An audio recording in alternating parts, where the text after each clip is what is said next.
Hi, everyone. I'm Daphne Walbridge. Welcome to Leadership Unleashed, the show where we uncover what truly makes leaders thrive. So, in today's episode, we're diving into one of the most common diminisher traits in leadership. It's one that you might not even realize you have. We'll unpack how this subtle trait can quietly undermine your team's growth, productivity, and creativity. So stay tuned because understanding this could be the key to unlocking your full potential as a leader and empowering those around you to succeed. So let's get started.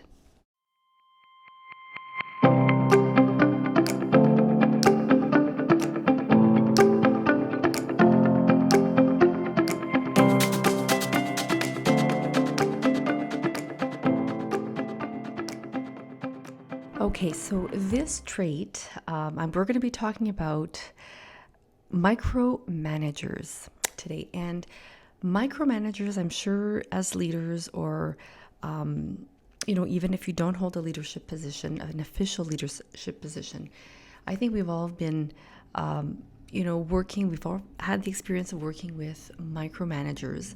And if you take a moment right now to think of how these people have made you feel. So, how do you feel working for a micromanager? And, you know, I've experienced this myself throughout my career. And if I have to summarize basically feelings working with these people is that you feel disempowered, right? You feel that they might not have confidence in you, that you're not good enough for the task or the job. And what happens after this is that people start to slowly disengage. They'll keep information to themselves because they want to keep a sense of control within their work environment.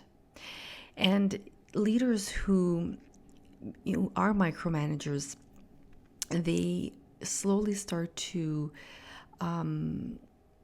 just diminish the talent pool and the buy-in and the want-in from their staff.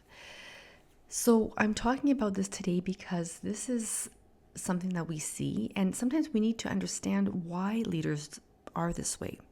And the first idea that comes to mind is, well, they want control, right? They want control over everything. They don't trust us. But the root of micromanagement is really anxiety. And people normally don't think of that as the reason why people are micromanagers.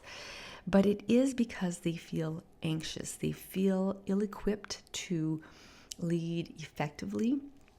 They are anxious on the form-based level too, because of they want their school or their organization to thrive and to look, like it's a stellar place.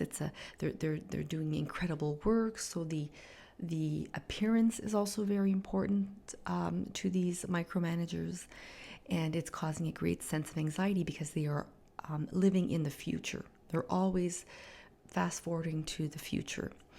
So as a leader, it's really important to realize this. And if you are someone who has these micromanagement tendencies, you need to ask yourself, what is causing me the greatest anxiety? And to unpack that and to say, okay, am I too results driven? Am I too focused on appearances? Do I want to look competent and like a know-it-all in front of everyone? Like, what is the root cause of this micromanagement? So Liz Wiseman, in her book Multipliers, which is a fabulous book, talks about micromanagement and how it does create disengagement and how people just start to leave.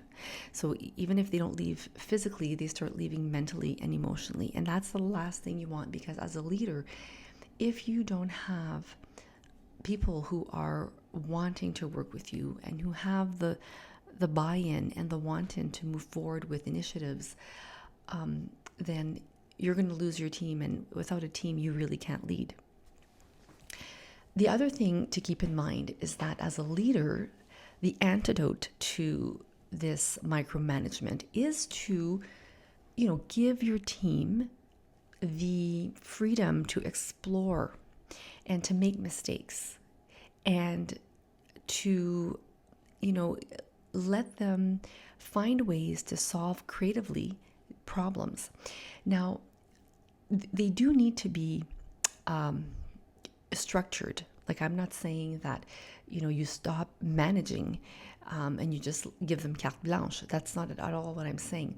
But an antidote to this is to allow your team to take the lead on an initiative, but to structure them. So what does this look like? Well, you can say, okay, let's have a check-in every 2 weeks, and then you schedule those sessions, and then you meet with these people or your leader and your project lead, and then you let them tell you what's happening. You have certain questions, maybe you get the 411 basically on what's happening, what is the status quo, so you stay informed.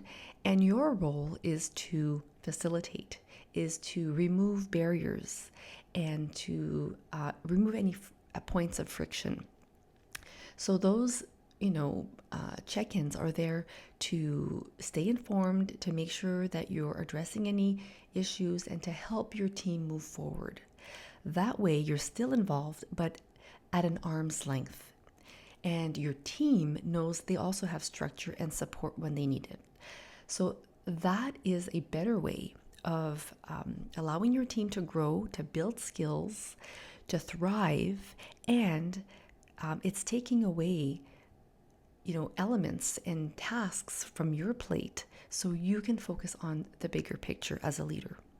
And it's a form of everybody wins, right? Everybody's growing, everybody's building skills, everybody's feeling valued, seen, and it's creating a work culture that is productive and fun.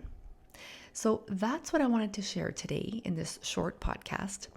It's really about watching our tendencies for micromanagement and going down deep. Why are we feeling anxious? Why do we feel this pull and this urge to micromanage if this is the case? And how can I release? How can I instead structure my team so I can let them fly and come up with brilliant things? All right. So that's what I want to share with you in this first official podcast. Leave a comment. Let's stay connected, and I'll see you next time.